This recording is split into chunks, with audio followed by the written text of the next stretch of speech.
दोस्तों मैं कुलदीप और आप देख रहे हैं आपका अपना चैनल सक्षम माइंड। दोस्तों मैं आज आपको टर्म सेकंड में आने वाला सिलेबस सीबीएसई के द्वारा जो निर्धारित किया गया है और क्या चैप्टर के अंदर टॉपिक्स होंगे उनके बारे में बताऊंगा। यानी कि सब्जेक्ट साइंस में सिलेबस और टॉपिक्स फॉर टर्म सेकंड और मार्क्स डिटेल भी बताऊंगा। ठीक है, तो दोस्तों आइए course structure for CBSE class 10 science term second 2021 to 2022। अब इसमें यूनिट्स कौन कौन सी आ रही हैं। सबसे पहले हम देखते हैं कि इसमें जो है chemical substance nature and behaviour chapter 4 and 5। ठीक है, तो चैप्टर साइंस में 4 और 5 जो एनसीईआरटी में दे रखा है वो 10 मार्क्स के आएंगे दोनों को मिला के। World of living chapter 8 and 9 13 marks के आएंगे ये। ठीक है, और effects of current chapter 12 and 13, तो ये दोनों मिला के चैप्टर वो 12 मार्क्स के हैं। नेचुरल रिसोर्सेज चैप्टर 15 ये 5 मार्क्स का होगा और टोटल यानी कि 40 मार्क्स। जैसे टर्म फर्स्ट में था 40 मार्क्स का, ऐसे ही यहाँ जो है 40 मार्क्स का होगा और इंटरनल असेसमेंट जो है वो 10 मार्क्स का। ठीक है, अब मैं आपको इससे रिलेटेड सब्जेक्ट्स के बारे टॉपिक्स के बारे में बताता हूं। और यहाँ इस सिलेबस में जैसे यूनिट फर्स्ट में chemical substance nature and behaviour chapter number 4 carbon and its compounds, तो इसमें कौन कौन सा आपको पढ़ना है topic. Covalent bonding in carbon compounds, versatile nature of carbon, homologous series. Next chapter 5 periodic classification of elements. Periodic classification of elements में need for classification, early attempts at classification of elements, यानी कि Dobereiner triads और Newlands law of octaves और Mendeleev's periodic table. ये तो बहुत ही important है दोस्तों, इसको जरूर करना, क्योंकि जो केमिस्ट्री है, यदि केमिस्ट्री में आपको टेबल्स अच्छे से आती है तो आप कहीं भी मार नहीं खाओगे आगे भी, यानी कि कॉम्पिटिटिव एग्जाम में। तो यहाँ देखिए मॉडर्न पीरियडिक टेबल भी आपको तैयार करनी है, मेनली पीरियडिक टेबल भी उससे रिलेटेड। ठीक है, उसमें कुछ खामियां थी जिससे मॉडर्न पीरियडिक टेबल में उसको दूर किया गया। Radiation properties, valency, atomic number, metallic और non metallic properties. Next unit है वर्ल्ड ऑफ लिविंग। इसमें 2 चैप्टर शामिल है आपके। हाउ डू ऑर्गेनिज रिप्रोड्यूस, अब जो रिप्रोडक्शन कैसे होता है एनिमल्स और प्लांट्स में, यानी कि एसेक्सुअल और sexual, reproductive health need, methods of family planning, safe sex vs HIV AIDS, child bearing and women's health. ये टॉपिक्स आपके 10th क्लास में सिलेबस से रिलेटेड हैं और ये टॉपिक्स आपको टर्म सेकंड में पूछे जाएंगे। ऐसे ही चैप्टर 9 में heredity and evolution, heredity, Mendel contribution, laws और इनहेरिटेंस ऑफ ट्रेड्स। ठीक है, अब यहां देखिए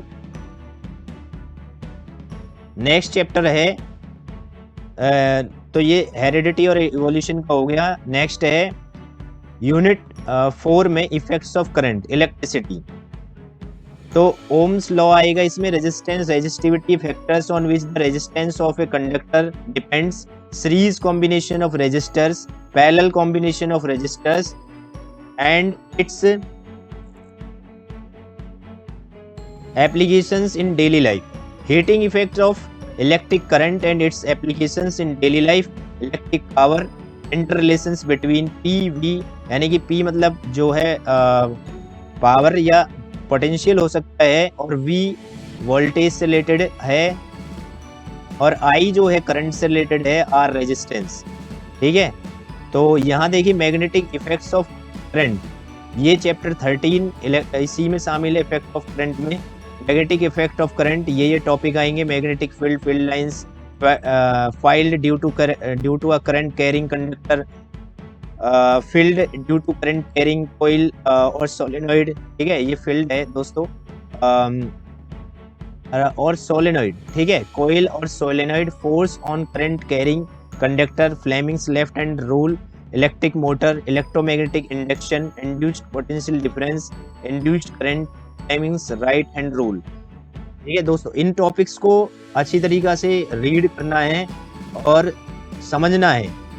ठीक है, तभी आप एग्जाम में अच्छे से कर पाओगे।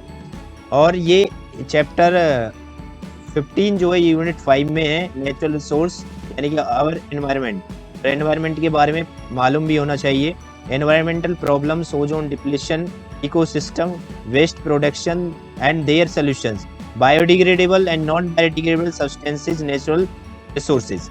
ये आएंगे और प्रैक्टिकल में क्या क्या आएगा टर्म सेकंड में लिस्ट यहाँ दे रखी है आपको एक्सपेरिमेंट्स की।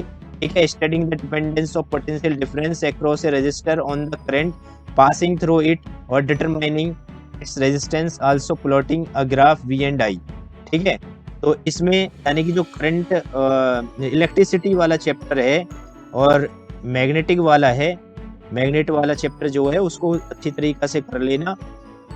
और यहाँ जो असेसमेंट एरियाज है वो क्या क्या है, यहाँ मैक्सिमम मार्क्स 80 का होगा, यानी कि अगर लास्ट में देखा जाए तो दोनों जो टर्म फर्स्ट और सेकंड का है यानी कि 80 मार्क्स और 20 जो है 10 टर्म फर्स्ट में 10 जो है टर्म सेकंड में इंटरनल असेसमेंट मार्क्स होगा, टोटल 100 मार्क्स के हो जाएंगे।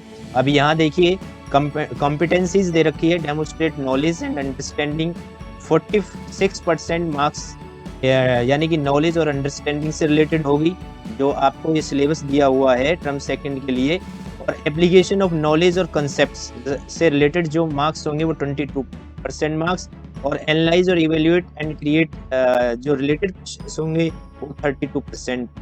ठीक है, तो internal choice would be provided. अब यहाँ जो है टर्म सेकंड में जो टर्म सेकंड के लिए भी इंटरनल असेसमेंट 10 मार्क्स का होगा। देखिए, अब जो इंटरनल असेसमेंट है इसमें पीरियोडिक असेसमेंट 3 मार्क्स का होगा, मल्टीपल असेसमेंट जो है 2 मार्क्स का है, और subject enrichment practical work 3 marks.